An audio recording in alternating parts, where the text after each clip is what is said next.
Good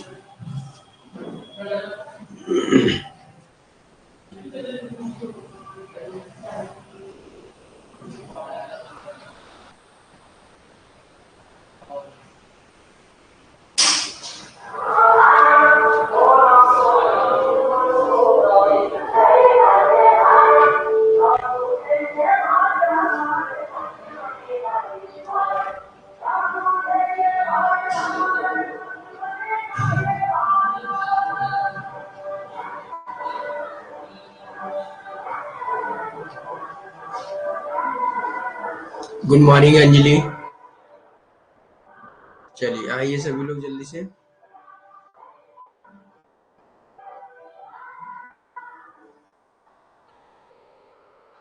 good morning साक्षी।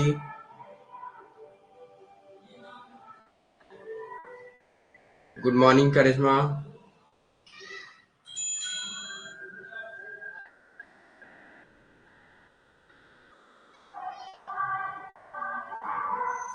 Good morning पूजा।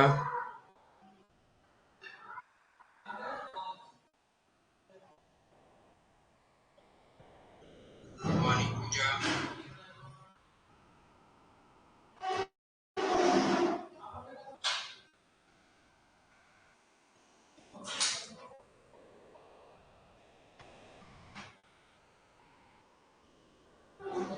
Hi good morning दोस्तों, कैसे हैं आप सब। आई होप आप लोग बहुत अच्छे होंगे और आपकी पढ़ाई भी अच्छी चल रही होगी, राइट।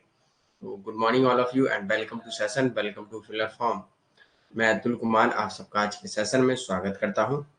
और करिश्मा आज तो यूट्यूब पर थी ना क्लास। करिश्मा अब हम लोग जो पेड स्टूडेंट होंगे अब यूट्यूब पर नहीं करेंगे क्लासेस, ठीक है। क्लासेस अब हमारी पूरी जो होंगी वो ऐप पर ही होंगी, ठीक है। जो फ्री स्टूडेंट होंगे उनके लिए यूट्यूब पर चलेंगे, तो आवश्यकता नहीं है अब आप लोगों को यूट्यूब वाली क्लास देखने की। ओके, जब होगी यूट्यूब पर मैं बता दूंगा आपको ऑलरेडी कि वो क्लास देख लीजिएगा, लेकिन अब आप लोगों को आवश्यकता नहीं है यूट्यूब वाली क्लास देखने की। ओके, क्योंकि अब सारी क्लासेस ऐप पर ही होंगी।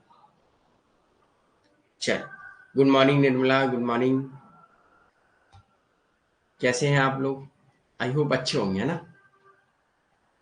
चलिए आइए। Good morning Zoya.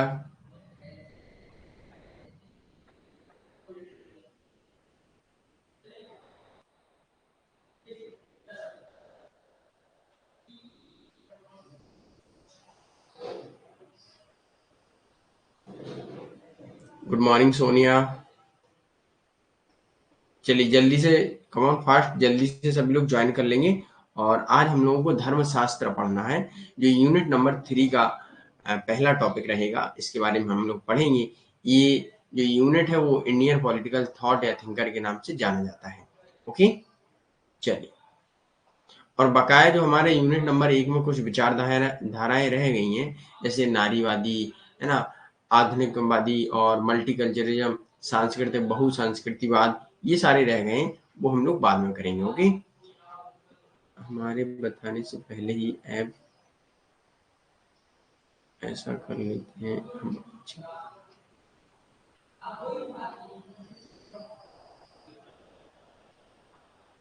करिश्मा, हमारे बताने से पहले ही आप ऐसा कर लेते हैं हम अच्छे होंगे।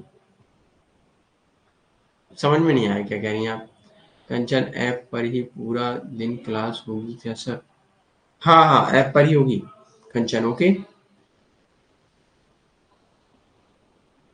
एक बार कंफर्म कर दीजिएगा, वॉइस वीडियो पीपीटी सभी को क्लियर है।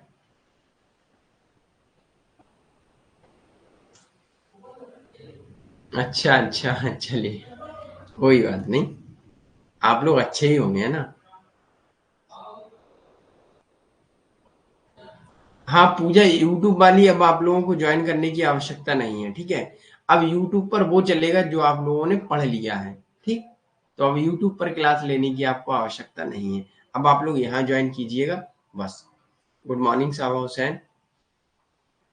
Good morning Radhe Radhe Guddu.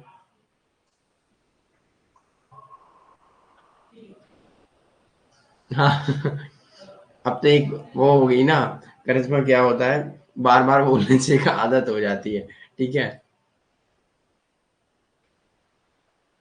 चलिए, ओके ओके।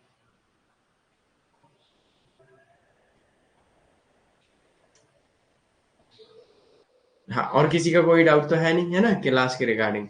चलिए, तो अब जो भी आप पेड स्टूडेंट हैं वो सब ऐप पर ही क्लास देखेंगे, वो वाली नहीं देखेंगे। करिश्मा तकिया कलाम, ये क्या है तकिया कलाम?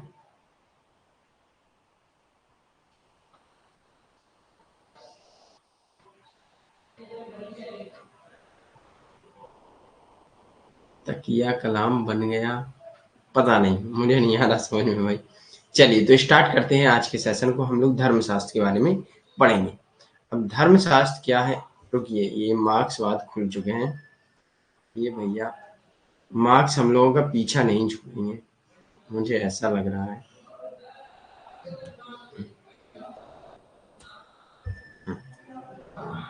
धर्मशास्त्र के आपको नोट्स भी मिल गए होंगे ना?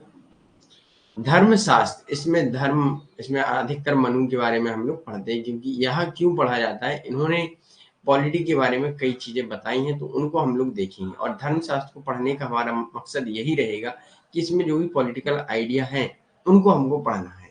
ओके, और कुछ नहीं पढ़ना है। ओके, चलिए तो स्टार्ट करते हैं। सबसे पहले इसका इंट्रोडक्शन देख लेते हैं, अर्थात परिचय देख लेते हैं। धर्म, धर्म शब्द जो है संस्कृत के मूल धृत से हुआ, धृत, ऐसा धा और रा, ठीक है, धृत, DHR, धृत से हुआ है, जिसका अर्थ होता है पकड़, मतलब पकड़ बनाए रखना।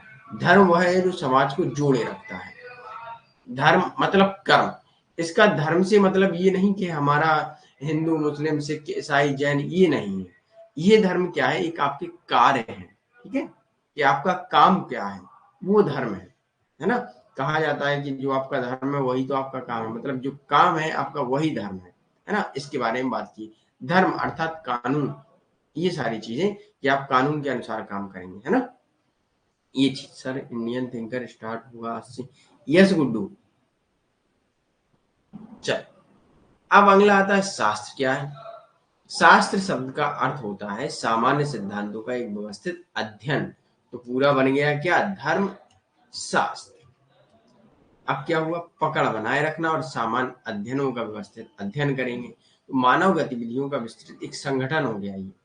तो धर्म शास्त्र का अध्ययन, शास्त्र क्या होता है, जो नियम आज्ञा विधि, कोई भी शास्त्र हो, जैसे मान लीजिएगा हम लोगों हिंदू में ऋग्वेद सामवेद यजुर्वेद ये शास्त्रों है, और मोहम्मदन में कुरान मान लीजिए उनका एक ग्रंथ, पवित्र ग्रंथ है ना। ऐसे ही हर धर्म के अलग अलग पवित्र ग्रंथ होते हैं, ठीक है। तो उनमें क्या होते हैं, धर्म के अनुसार उनके कुछ कानून नियम होते हैं, उनके अनुसार उन्हें चलना पड़ता है।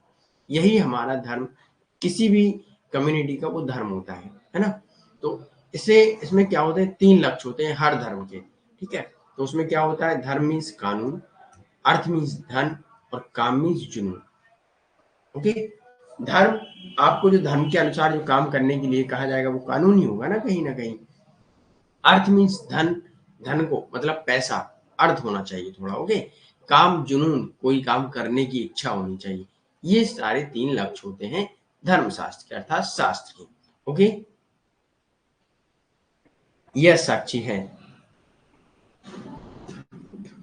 धर्मशास्त्र धर्म से संबंधित एक व्यवस्थित ग्रंथ है, सामान्य सिद्धांत और धर्मी आचरण की विस्तृत सामग्री है। वे मूल रूप से प्रकृति में निगमनात्मक है, अर्थात डिडक्टिव इन नेचर। ओके, मतलब एक सामान्य से विशेष की ओर जाना। ओके, इतनी चीज याद रखिए। यहाँ सिर्फ आपको क्या रखना है, अर्थ और संस्कृत के किस शब्द से है, बस, और कुछ नहीं।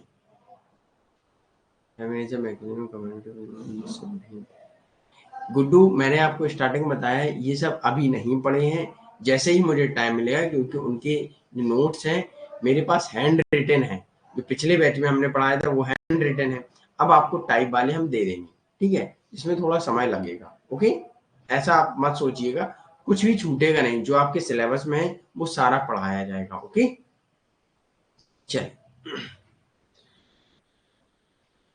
अगला, राजनीतिक चिंतन की हिंदू प्रणाली में धर्म की अवधारणा एक केंद्रीय अवधारणा है। जो हिंदू प्रणाली है, विश्वजीत मैं अच्छा हूँ सर, ये फर्स्ट यूनिट में है।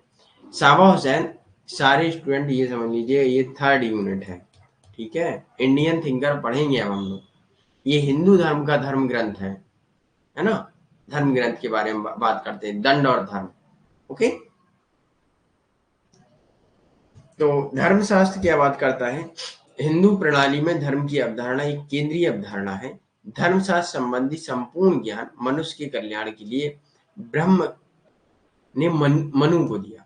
धर्मशास्त्र के अनुसार क्या हुआ, देखिए पहले हम लोगों ने फर्स्ट सेकेंड यूनिट में क्या पढ़ा था? यूनानी विचारक पढ़ रहे थे, पश्चिम के विचारक पढ़ रहे थे, जो बता रहे थे कि राजा कैसे आया, है ना, कैसे शासन बना, क्या हुआ क्या नहीं हुआ। ये सारी चीजें पहले हम पाश्चात्य दार्शनों को, जो दार्शनिक हैं, थिंकर हैं, उनके विचारों से समझ रहे थे। लेकिन अब हम लोग यहाँ इंडियन फिलोसफर, इंडियन थिंकर के विचारों से समझेंगे, कैसे राजा आया, कैसे समाज बना, क्या कम्युनिटी थी और कैसे बनी। ठीक है, ऐसे ही धर्मशास्त्र में कहा गया है कि जो लोग थे, लोगों के पास लोगों के ऊपर अत्याचार बहुत हो रहा था। धर्मशास्त्र में यही लिखा हुआ है, ठीक है, कि लोगों के ऊपर बहुत अत्याचार हो रहा था। तब लोगों ने ब्रह्मा अर्थात भगवान से क्या की? प्रार्थना की। भगवान से प्रार्थना करने के बाद ब्रह्मा ने मनु नाम की एक राजा को अपने संपूर्ण अधिकार दिए कि भाई अब आप राजा हैं। मनु को एक राजा घोषित किया, तब मनु शासन करेंगे। शासन किसके अनुसार? धर्म और दंड के अनुसार किया जाएगा, ये बताया गया है हमारे धर्मशास्त्र में, ठीक है। तो इसलिए उन्होंने कहा कि मनुष्य के कल्याण के लिए ब्रह्मा ने मनु को दिया। भाई संपूर्ण ज्ञान मनुष्य के कल्याण के लिए ब्रह्मा ने मनु को दे दिया। अब मनु जो राजा है वो प्रथम राजा कहे जाते हैं, मनु। ओके, तो उनको हिंदू धर्म के अनुसार प्रथम राजा मनु को माना जाता है। अगला पॉइंट है, हिंदू राजनीतिक विचारकों ने दो केंद्रीय अवधारणाएं बताई कि धर्म और दंड। धर्म और दंड के संदर्भ में राजनीतिक जीवन की संकल्पना बताई कि जो व्यक्ति काम करेगा अच्छे से कोई बात नहीं, जो काम सही से नहीं करेगा उसे दंड दिया जाएगा। ओके, धर्म के अनुसार काम करने पर आपको कुछ भी नहीं मिलेगा और धर्म के अनुसार काम ना करने पर आपको दंड दिया जाएगा। ओके, क्लियर है यहाँ तक? मनु खुद को ब्रह्मा के सन मानते थे। Yes Guddu, okay. चलिए, उनके लिए क्षेत्रीय रूप से संगठित समुदाय पर शासन करना अंततः धर्म को बनाए रखने के लिए दंड का उपयोग करने में शामिल था। धर्म अर्थात धर्म में जो कानून नियम है उनको बनाए रखने के लिए राजा मनु दंड का उपयोग कर सकते थे। तो जो हिंदू फिलॉसफी के अनुसार धर्मशास्त्र है तो उसमें सिर्फ दो केंद्रीय अवधारणाएं, दंड एवं धर्म। आप धर्म के अनुसार काम करते रहिएगा तो आपको दंड नहीं मिलेगा, और अगर आप नहीं करते हैं तो आपको दंड दिया जाएगा। ओके, तो आगे हम लोग देख लेते हैं। अब मनुस्मृति कैसे आई, क्या है, ये चीज समझ लीजिए, क्योंकि ये बहुत इंपॉर्टेंट है। यहाँ से क्वेश्चन बनता है, श्रुति वेदास एंड स्मृति धर्मशास्त्र। तो स्मृति क्या होती है? मेमोरी। आप कोई चीज रिवाइज करते हैं, याद करते हैं, वो होती मेमोरी, जिसका क्या होता है कि आप टेक्स्ट लिख देते हैं। और श्रुति क्या होती है? वेद। क्या होते हैं? जो आपको, जैसे ऋषि मुनि होते हैं, ठीक है, वो ध्यान लगाते हैं और ध्यान लगाने के बाद उनको जो ज्ञान प्राप्त होता है, जो एकदम फर्स्ट होता है, ठीक है, नेचुरल ज्ञान होता है, जो सेकंड नहीं होता है, ठीक है, जो किसी पर बेस्ड नहीं होता है। जैसे आज हम लोग जो पढ़ रहे हैं ना, वो सेकंड सोर्स है, ठीक है। और जो श्रुति है, जो फर्स्ट सोर्स है, प्राइमरी सोर्स है, जो हम लोगों ने रियल में लिया है, ठीक है। जैसे मान लीजिएगा श्रुति क्या होता है, हॉब्स के विचार थे कि ऐसा ऐसा होना चाहिए, तो वो श्रुति है कि हॉब्स ने सोचा, हॉब्स ने स्वयं सोचा, ठीक है, किसी ने नहीं कहा। और अब हॉब्स के जो अन्य विचारक विचार लेगा तो उसे हम कहेंगे स्मृति। तो जो धर्मशास्त्र है वो कहीं ना कहीं वेदों से लिया गया है, ठीक है। जो श्रुति है वो किस पर आधारित है, अर्थात वेद किस पर आधारित है? श्रुति पर आधारित है। ओके, और धर्मशास्त्र किस पर आधारित है? अगर पूछ लिया जाए, क्वेश्चन यहाँ से बनता है तो पूछ लेंगे कि धर्मशास्त्र किस पर आधारित है, तो स्मृति पर। ओके, याद रखिएगा, यहाँ से क्वेश्चन बनता है। तो श्रुति क्या होती है? Not written, they are revealable text, मतलब ये स्वयं में आते हैं अंतरात्मा से, ठीक है, वो आते हैं आपको, तब आपको पता चलता है। जैसे मान लीजिए कोई भी सपना आए आपको, ठीक है, वो होता है श्रुति, जिसे हम लिख नहीं सकते हैं, लेकिन उसका हम लेखन फिर कहाँ कर देते हैं? स्मृति। उसको याद करके हम लिखते हैं कि हमें सपना ऐसा आया, ऐसा था, ये था, जब हमने वो लिख दिया वो हमारी स्मृति हो गई। Okay, they are based on divine and cosmic sound. जो कॉस्मिक एंड डिवाइन मतलब ईश्वरीय शक्ति एंड जो साउंड आवाज होती है जब ध्यान लगाते हैं, वो चीजें कि हमें एक अलग दुनिया में ज्ञान प्राप्त होता है तो उसे बोलते हैं श्रुति, वेद। दे आर रिटन इन वैदिक संस्कृत, ये वैदिक संस्कृत में लिखे जाते हैं, ठीक है, जो भाषा मिलती है वैसे ही। और धर्मशास्त्र इस भाषा को ट्रांसलेट करके अपनी कुछ भाषा जोड़ के उसे लिख देते हैं। तो ये कभी कभी क्या होती है, बेस्ड ऑन श्रुतिज होती है। ओके, स्मृति किस पर बेस्ड होती है, श्रुति पर होती है। Okay, they are written in लौकिक संस्कृत, जो समाज समझ सके वो वाली संस्कृत में लिखे होते हैं।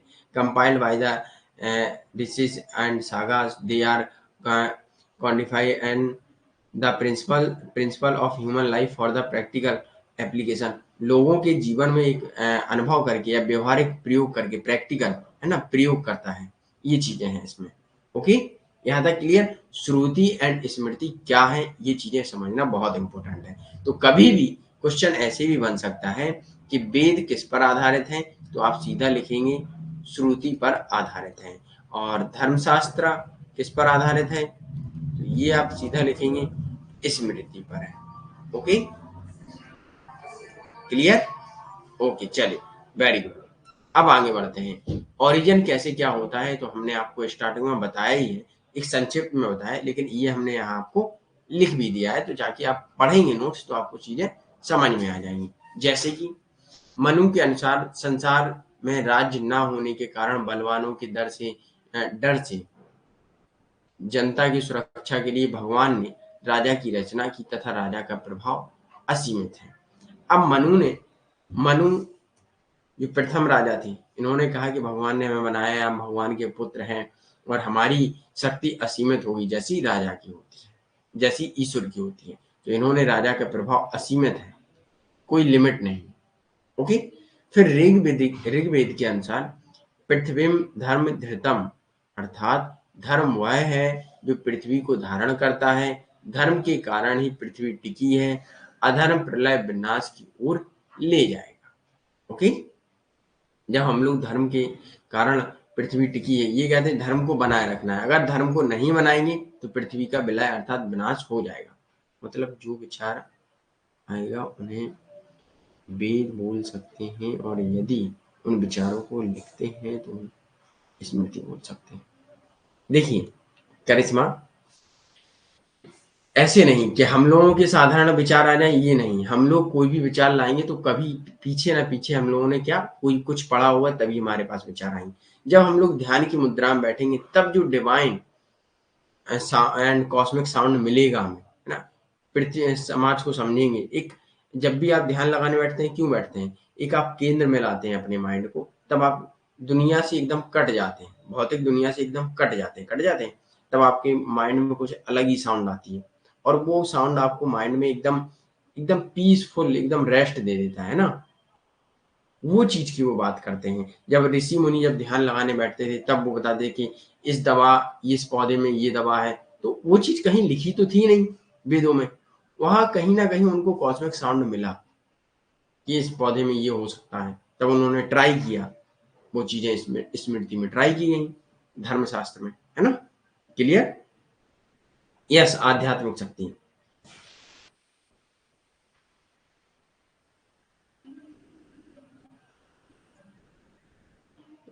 साक्षी रामायण वेद नहीं हो सकता है ना, वो कोई कॉस्मिक साउंड थोड़ी ना है। ओके,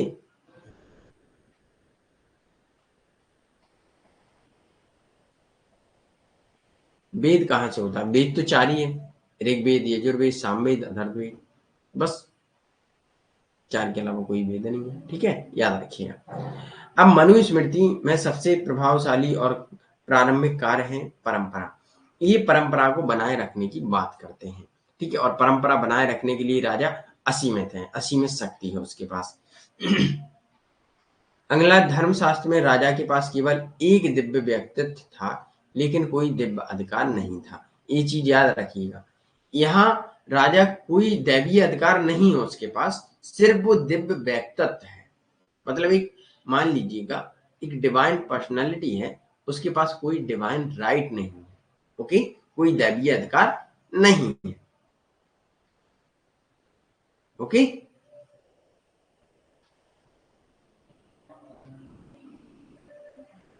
चलिए अगला पॉइंट है, राजा धर्म के शासन के अधीन था। जो धर्म का शासन होगा उसके अधीन होगा। उन्हें क्षत्रिय धर्म और राज धर्म का पालन करना होगा, जो दिया गया है ग्रंथों में या धर्मशास्त्र में, उसका बस पालन करना है। अब राजा को यहाँ कोई दैवीय अधिकार नहीं, सिर्फ राजा एक दैवीय व्यक्तित्व है। Okay, divine personality. तो इस वजह से राजा के पास कोई वैसा अधिकार नहीं है। सिर्फ राजा क्या करेगा, जो धर्मशास्त्र में लिखा है उसका पालन करेगा, बस, और कुछ नहीं। ओके, दैवीय अधिकार सिद्धांत राजा को पूर्ण अधिकार देता है।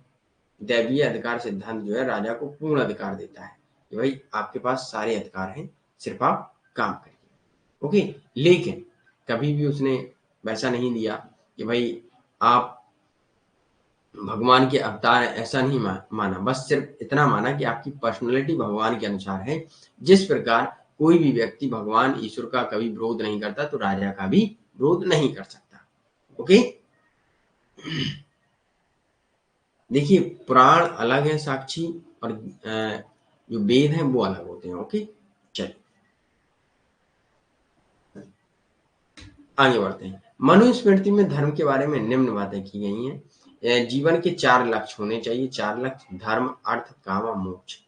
धर्म जो नियम है उनके अनुसार चलना, अर्थ धन, काम जुनून, काम करने की इच्छा, मोक्ष अंत में आपको मोक्ष शांति प्राप्त करना। ओके, तो ये लक्ष्य जीवन के एक संतुलित तरीके का प्रतिनिधित्व करता है, जिसमें दोनों शामिल है, भौतिक एवं आध्यात्मिक। तो ये जो 4 लक्ष्य हैं, इनके लिए पुरुषार्थ के जो 4 लक्ष्य हैं, इनको अचीव करने के लिए राजा आपको फोर्स करेगा कि पहले आपके पास धर्म, अर्थ, पैसा होना चाहिए, कामा होना चाहिए, मतलब काम जो है दुनिया के शादी आदि सब आप कर लें, अच्छा जीवन जी लें, फिर उसके बाद मोक्ष प्राप्त करें।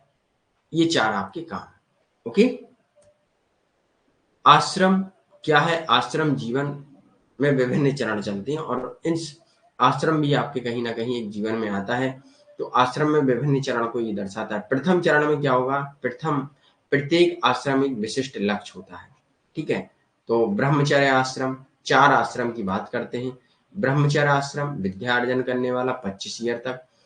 गृहस्थ आश्रम परिवार का पालन करने वाला, है ना। वानप्रस्थ आश्रम घर में रहते हुए स्वयं को सांसारिक कार्यों से अलग करना, 50 से 75। एंड संन्यास, फिर वन में जाकर तपस्या करना, ये 75 से 100 साल। ओके, 25-25 साल आपको ये सारी चीजें करनी है। ओके, यहां से क्वेश्चन कैसे बनता है कि आश्रम कितने प्रकार के होते हैं? टाइप ऑफ आश्रम, 4 टाइप आश्रम। पहला ब्रह्मचर्य, दूसरा गृहस्थ, तीसरा वानप्रस्थ और चौथा संन्यास। ठीक है, ये चीजें आपको याद रखनी है, और एज भी याद रखिएगा, यहाँ बहुत इंपॉर्टेंट है। क्लियर है यहाँ तक सभी को? एक बार थम्स अप दीजिए और उसके बाद हम लोग आगे बढ़ेंगे।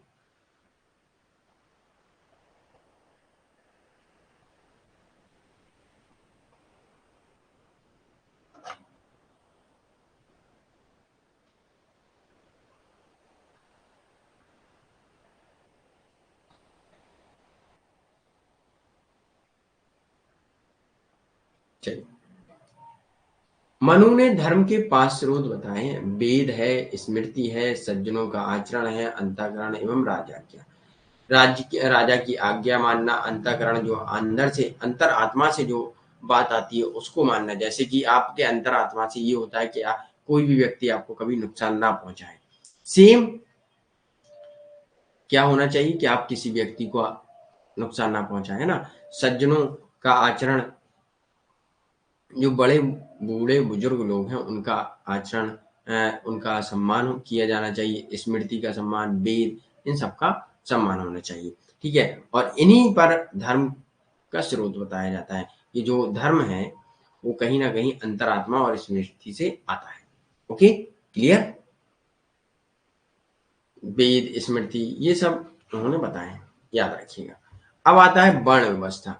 वर्ण व्यवस्था है वो 4 प्रकार की वर्ण व्यवस्था बताते हैं। ब्रह्म, क्षत्रिय, वैश्य, शूद्र, ये सब अपने अपने काम करेंगे। प्रत्येक वर्ण का पालन करना इसका धर्म है। अब यहाँ बात कह देते हैं वो कि जो भी वो है वर्ण है तो वो अपने वर्ण के अनुसार अपना काम करें, दूसरे में इंटरफेयर ना करें। वही धर्म है, वही उनका काम है, वही उनका सब कुछ है ना? जैसे मान लीजिए कोई शूद्र है तो वो शूद्र के ही काम करे, ब्राह्मण बनने की कोशिश ना करे, है ना? तो कहीं न कहीं ये मुद्दा अभी गर्म होगा यहाँ, तो मतलब यहाँ से विवाद स्टार्ट होगा। जब आगे हम लोग पढ़ेंगे, है ना? P V P P Ramaswamy, P V Ramaswamy, है ना? अम्बेडकर को पढ़ेंगे, गांधी को पढ़ेंगे, तब आपको पता चलेगा कि यहाँ भी कुछ चीज़ें गलत हैं। ठीक है? सर एक वर्ण व्यवस्था था ना? यस, एक वर्ण व्यवस्था थी ये, ओके? तो वर्ण व्यवस्था में क्या है, ब्रह्मा क्षत्रिय वैश्य शूद्र ये सब अपना अपना काम करेंगे और इनको यही काम करने में धर्म का पालन है। और अगर ये लोग काम नहीं करते हैं तो राजा दंड देंगे। ओके, तो यह सुनिश्चित करना राजा का कर्तव्य है कि सभी वर्ण अपना अपना धर्म का पालन करें और नहीं करते हैं तो राजा के पास दंड एवं दंडा देने की वजह है, तो वो दंड भी दे सकता है। यस यस साक्षी, ओके, वर्ण व्यवस्था क्लियर है। चलिए आगे बढ़ते हैं। संस्कार, तो हिंदू धर्म में संस्कार की अवधारणा में अनुष्ठान एवं संस्कारों की एक श्रृंखला भी शामिल है जो मानव जीवन के विभिन्न चरणों या आश्रमों की सेवा और पहचान करती है। वे आध्यात्मिक भलाई अतः मोक्ष की उपलब्धियों में मदद करते हैं। संस्कार, 16 संस्कार के बारे में बात होती है यहाँ, लेकिन भारत में भी और हिंदू धर्म में अधिकतर संस्कार की बात चलती है। हर आश्रम में जाना पड़ता है, 4 आश्रम है, यही उनके संस्कार है। ठीक है, तो 16 संस्कार की बात होती है। 16 संस्कार कौन कौन से, ये हैं। जब एक बच्चा जन्म लेता है, जन्म से लेके अंत्योष्टि अर्थात अंतिम संस्कार तक उसके ये 16 संस्कार चलते ही रहते हैं। ठीक है, जैसे कि गर्भधान, जब महिला कोई गर्भ धारण करती है तब, ठीक है, तब से स्टार्ट हो जाता है। पुंसावन अर्थात भ्रूण संरक्षण, जब बच्चा बनता है अंदर तो उसका संरक्षण कैसे किया जाए उसके बारे में। गर्भवती महिलाओं की इच्छा को पूरा करना, है ना। सीमंतोन्नयना, ये कि भाई जब महिलाओं की कोई भी इच्छा होती, जब भी आपने देखा होगा या सुना होगा, फिलहाल देखा भी होगा कि कोई भी प्रेग्नेंट औरत होगी तो उसका क्या होता है कि उसकी हर एक इच्छा पूरी की जाती है कि भाई आपको क्या चाहिए। वो जब कहती है कि हमें ये खाने का मन हो रहा है, ये, तो सारी इच्छाएं पूरी की जाती हैं, उनको मना नहीं किया जा सकता है ना। फिर आता है जात कर्म,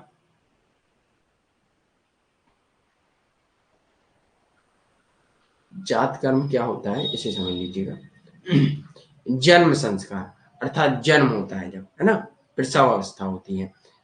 ओके, अगला आता है नामकरण, नाम देना, नाम का फंक्शन जब होता है तो हर एक समाज हर एक धर्म में नाम के लिए अच्छा सा एक फंक्शन रखा जाता है। फिर है निष्क्रमण, बच्चे को बाहर ले जाना, घुमाना फिराना। फिर अन्न प्रसाद, मतलब बच्चे को बाहर थोड़ा ले जाना, टहलाना। फिर अन्न प्रसाद, बच्चे को ठोस भोजन कराना।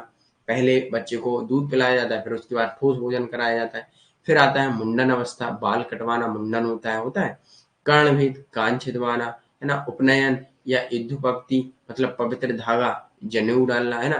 पवित्र, हर धर्म में होता है पवित्र धागा, है ना। कोई ताबीज डालता है ना, कोई कलावा बांधता है, ये सारी चीजें। फिर वेदारंभ, फिर वेदों का अध्ययन कराया जाता है, मतलब ज्ञान दिया जाता है कि आपके धर्म में क्या है क्या नहीं है। फिर समावर्तन, शिक्षा पूरी करना। फिर होता है विवाह, फिर होता है वानप्रस्थ, फिर त्याग की तैयारी होती है। फिर होता है संन्यास, आप जंगल चले जाते हैं। और फिर अंतिम संस्कार। ये 16 संस्कार आपको देखने हैं, बस याद कर लीजिएगा। ओके, यहाँ तक क्लियर आपको सभी को 16 संस्कार क्या है।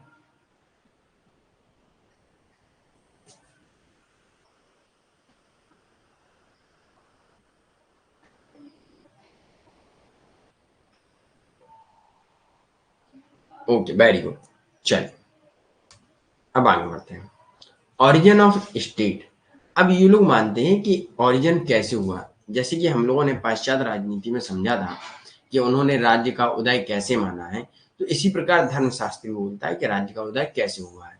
तो राज्य का उदय जो हुआ है कौसी कॉन्ट्रेक्चुअल हुआ है, मतलब अर्ध संवैधात्मक उत्पत्ति हुई है। मतलब कैसा है कि एक संविदा तो हुई है लेकिन अर्ध हुई है, कौसी हुई है। ठीक है, जो किसके बीच हुई है, मनुष्य और ईश्वर के बीच। मनुष्य और ईश्वर के बीच एक संबंध हुआ है, मतलब समझौता हुआ है, अनुबंध हुआ है। क्यों? क्योंकि उस समय क्या हो रहा था, लोगों पर वो हो रहा था कि भाई अत्याचार हो रहा था। तब लोगों ने भगवान से प्रार्थना की कि भगवान हमें कुछ ऐसा कर दीजिए, या फिर हमें कुछ ऐसा राजा दे दीजिएगा जो हमारे ऊपर सही से शासन करे। भगवान ने सुना और भगवान ने मनु को बनाया। इसलिए मनु प्रथम राजा है और विधि निर्माता है, और कानून का पालन करना लोगों का कर्तव्य है, ये कहते हैं। तो मनु के अध्याय 7, मनुस्मृति के अध्याय 7 चैप्टर 7 में राज्य के सिद्धांत का उल्लेख किया गया है। ये बहुत इंपॉर्टेंट है, इसे याद रख लीजिएगा, नोट भी कर लीजिएगा कि मनुस्मृति के चैप्टर 7 में क्या है, या पूछ सकते हैं मनुस्मृति में राज्य के सिद्धांत किस चैप्टर में दिए गए हैं। तो चैप्टर नंबर 7 में दिए गए हैं। ओके, क्लियर है यहां तक सभी को?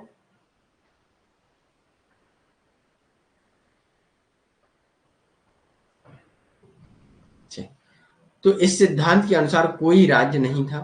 पहले इसे समझ लीजिएगा, कौशी क्या है, कोई राज्य नहीं था, अराजकता थी। इस स्थिति में मैंने आपको पहले ही बताया कि जो बड़ा था मत्स्य शासन था, मतलब जो बड़ा था वो छोटे को परेशान कर रहा था, उसको खा रहा था। माइट इज राइट, मतलब जो बलवान वो सर्वाइव कर सकता था। ओके, तो बड़ी मछली छोटी मछली, जैसे मान लीजिए समुद्र में क्या होता है, जो बड़ी मछली होती है वो छोटे को खाती है। तो ऐसा ही समाज में हो रहा था कि जो बलवान व्यक्ति था वो छोटे को गुलाम या दास बना रहा था। तो इस सब को देखते हुए लोगों ने फिर ईश्वर से प्रार्थना की, ईश्वर से कॉन्ट्रैक्ट किया, उसे क्वासी कॉन्ट्रैक्ट बोलते हैं कि हमें एक राजा दीजिए। तो राज्य का एक कल्याणकारी राज्य है ना, और राज्य को कला एवं संस्कृति का संरक्षण करना, गरीबों एवं निरक्षरों, अनाथों एवं कमजोरों की देखभाल करना राज्य का कर्तव्य है। ये नेचर ऑफ स्टेट है। राज्य की प्रकृति कैसी होगी, तो वेलफेयर स्टेट होगा, लोगों की मदद करेगा, कल्याणकारी होगा, संस्कृति का संरक्षण करेगा, धर्म को मनवाएगा। ये सारी चीजें रही। क्यों रही? क्योंकि उसके पहले जब मनु राजा नहीं थे तब प्राकृतिक अवस्था बहुत खराब थी, मत्स्य शासन था। उसमें क्या होता, बड़ी मछली छोटी मछली खा जाती है। यहाँ तक क्लियर सभी को? नेचर ऑफ स्टेट क्या है, मत्स्य शासन क्या है, क्योंकि ये चीजें समझ लीजिएगा। क्योंकि आपको वेस्टर्न पॉलिटिक्स जब पढ़ेंगे, वेस्टर्न थिंकर जब पढ़ेंगे, तो उसमें भी मत्स्य शासन है।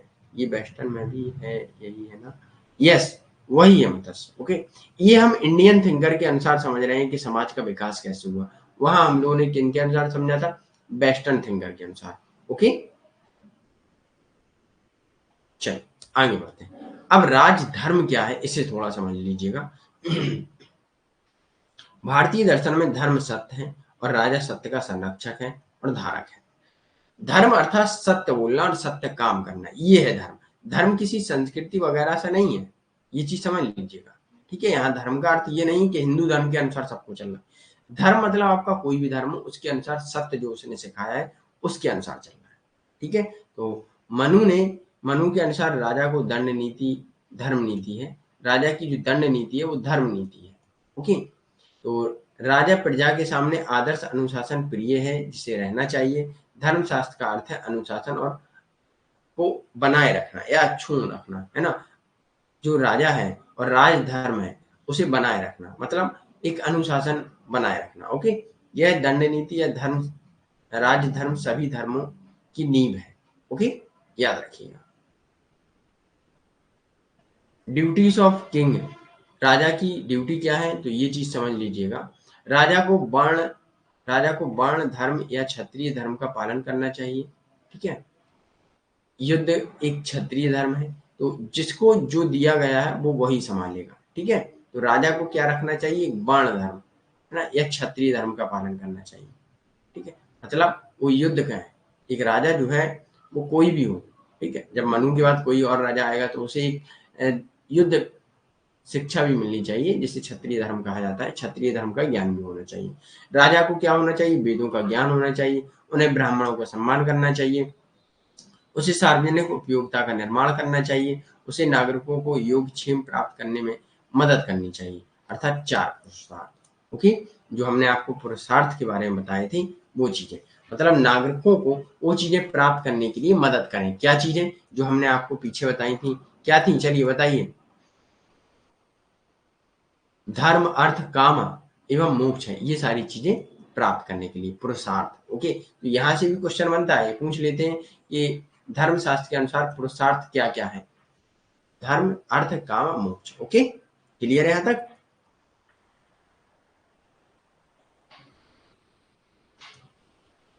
यस, वेरी गुड साक्षी। तो अगला, फिर राजा को शास्त्रों के अनुसार दंड देना चाहिए। शास्त्रों के अनुसार मनुस्मृति में कानून के समक्ष समानता कोई अवधारणा नहीं है। वर्ण जितना कम होगा उसी अपराध के लिए राजा उतनी ही सजा देगा। अब ये चीज समझ लीजिए, मनुस्मृति में कानून के समक्ष समानता की कोई अवधारणा नहीं है। कानून के समक्ष समानता कोई भी नहीं है, ठीक है। वो जिस हिसाब का वर्ण होगा उस हिसाब से दंड दिया जाएगा। अगर मान लीजिएगा शूद्र चोरी करता है तो शूद्र को ज्यादा दंड दिया जाएगा, अपेक्षा अगर ब्राह्मण अगर कोई चोरी वगैरह या कोई गलत काम करता है तो उसे कम दिया जाएगा। ये इसमें है, मतलब भेदभाव है कानून के समक्ष, ठीक है, समानता नहीं है, ये चीज जान लीजिए। कराधान का सिद्धांत सीधे अनुपातिक था भूमि की उर्वरकता पर। जैसा यहाँ टैक्सेशन जो व्यवस्था थी वो क्या थी कि भाई जैसा आपकी जमीन में उपज होगी वैसा आप टैक्स देंगे। अगर कम हो रही है तो कम देंगे, ज्यादा हो रही है तो ज्यादा देंगे। ओके, धर्मशास्त्र महिलाओं को हीन दर्जा देता है।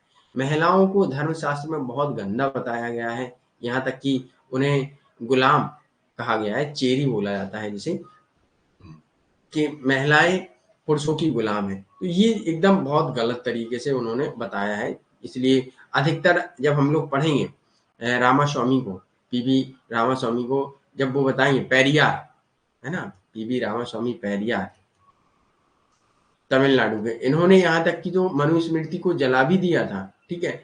महिलाओं के बारे में बहुत कुछ उसमें बताया है। महिलाओं को पुरुषों की निगरानी में रखा जाएगा जैसे वो गुलाम हो। पुरुषों की सतत संरक्षकता की अधीन नहीं आएंगी, कि महिलाएं कोई डिसीजन नहीं ले सकती हैं, इसके बारे में महिलाओं को अंडर रखा जाएगा, ठीक है। तो कहीं ना कहीं आज भी देखा जाए तो इस चीज का अंतर पड़ता है। अगर स्टार्टिंग से ही महिलाओं को समान अधिकार दिए जाते तो महिलाएं भी अच्छी शिक्षित भी होती, आज होशियार भी होती। लेकिन आज उन्हें अधिकार मिले तो आज देख लीजिएगा हर क्षेत्र में महिलाएं अव्वल रही हैं, है ना।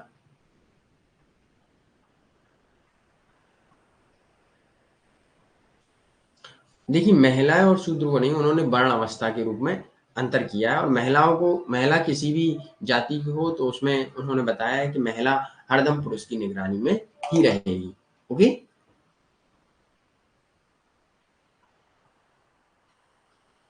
ये हिंदू धर्म से रिलेटेड है। ओके,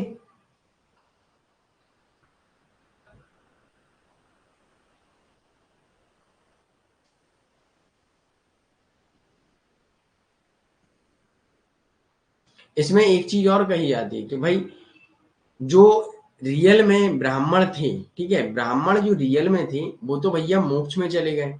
और जो ऐसे ब्राह्मण थे जिनका ध्यान नहीं लगता था, ठीक है, मतलब ध्यान लगाने में मन नहीं लगता था, ब्राह्मण भी इसमें कई प्रकार के थे। तो जो ब्राह्मण जिनका मन ध्यान लगाने में लगता था वो कभी इतनी गंदी बात नहीं कहते थे कि भाई ऐसे ऐसे होना चाहिए, है ना।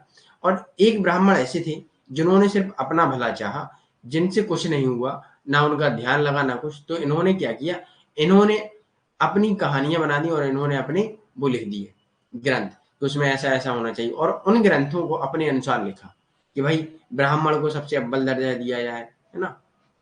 क्योंकि इन लोगों का पढ़ने में मन नहीं लगता था, जिन लोगों ने ग्रंथ लिखे। और जिन ब्राह्मणों का पढ़ने में मन लगता था उन्होंने सोचा समझा, आध्यात्मिक दुनिया में समझा, उन्होंने मानव को मानव समझा था। ओके, और ये ब्राह्मण थे, उन्होंने ग्रंथ लिख दिए सिर्फ अपने स्वार्थ के लिए, तो उसमें हरदम ब्राह्मण को अच्छा देखा जाए। ये चीजें रही थी। ओके,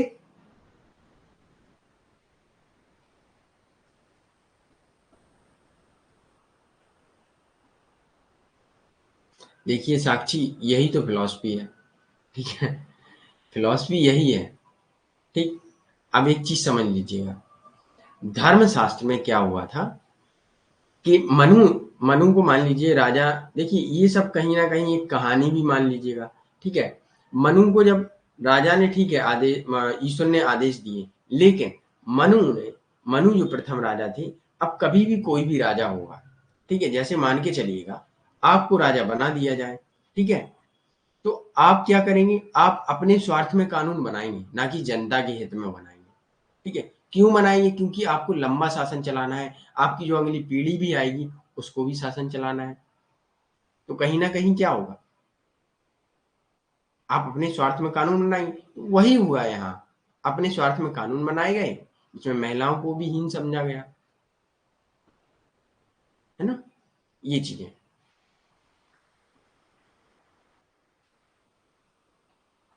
यस, देखिए एक चीज समझ लीजिएगा, आप कोई भी धर्म हो, यहाँ एक चीज समझ लीजिए बहुत अच्छे से, मैं यहाँ किसी भी धर्म के प्रति नहीं हूँ, ठीक है, नहीं आप लोग सोचें, ठीक, मैं यहाँ सिर्फ जो आपको सिलेबस में है वो पढ़ाया जा रहा है, ठीक, ये आप एकदम दिमाग से निकाल दीजिएगा, ठीक है, क्योंकि इस धर्म की आलोचना होगी और आगे जाके अगले धर्म की भी आलोचना होगी, तो आपको सिर्फ विचारों को पढ़ना है, ठीक है, ये चीज समझ लीजिएगा कि किसने क्या कहा है वो पढ़ना है हमको, हम लोगों को रियल लाइफ में अप्लाई नहीं करना है, ठीक है, यहाँ चीजें। मैंने आपसे कहा था कि पॉलिटिक्स हरदम रियल लाइफ में जी, रियल लाइफ से समझिए, लेकिन कई कॉन्सेप्ट है रियल लाइफ से नहीं समझे जा सकते हैं। ओके, याद रखिएगा।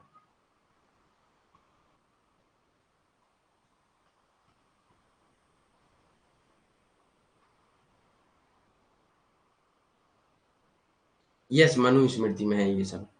ओके, विश्वजीत सर यही बोल रहे हैं, स्टार्ट में वर्ण व्यवस्था था, बाद में वर्ण व्यवस्था आया। देखिए वर्ण व्यवस्था इन्होंने बताया है, ठीक है, इन्होंने तो भैया अपने उसके लिए बना लिया था कि भाई हम हमारे लिए फिर कोई गुलाम भी तो रहे, ये भी तो चीजें हो जाती हैं, कोई काम कौन करेगा फिर, है ना।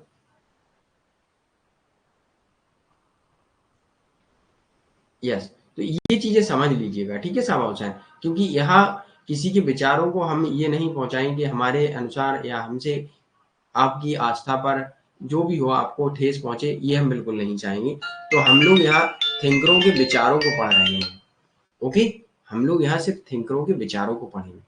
ओके, याद रखिएगा। हाँ, तो कोई भी धर्म हो, तो कोई भी धर्म हो, वो सर क्या करते हैं, सिर्फ अपने हित में लिखते हैं, तो हम लोगों को सिर्फ विचार पढ़ने हैं, ठीक है। चलिए आगे बढ़ते हैं।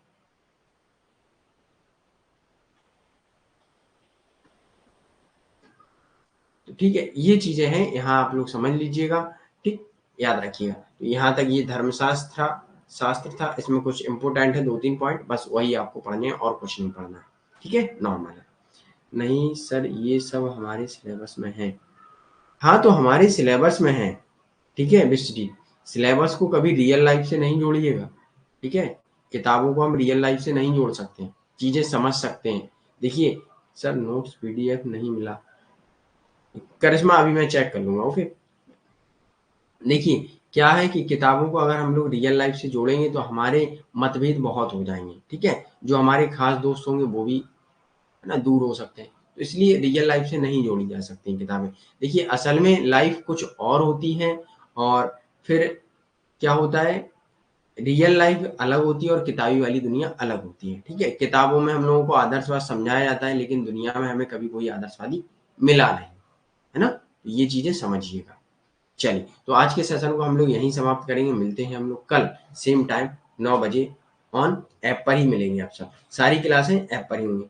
यस सर, सिर्फ हम लोग अपना सिलेबस पढ़ते हैं, इसे अपने लाइफ में अप्लाई नहीं करना। यस,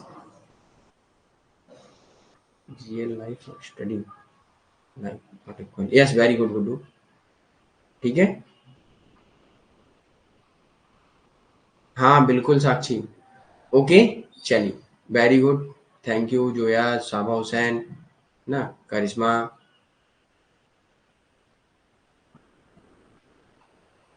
चलिए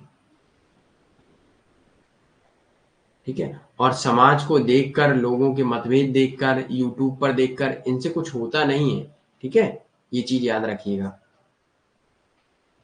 ठीक है। चलिए thank you Zoya. Sir 1 minute बताइए, 1 मिनट क्या 2 मिनट रुक जाएंगे। Okay bye Zoya.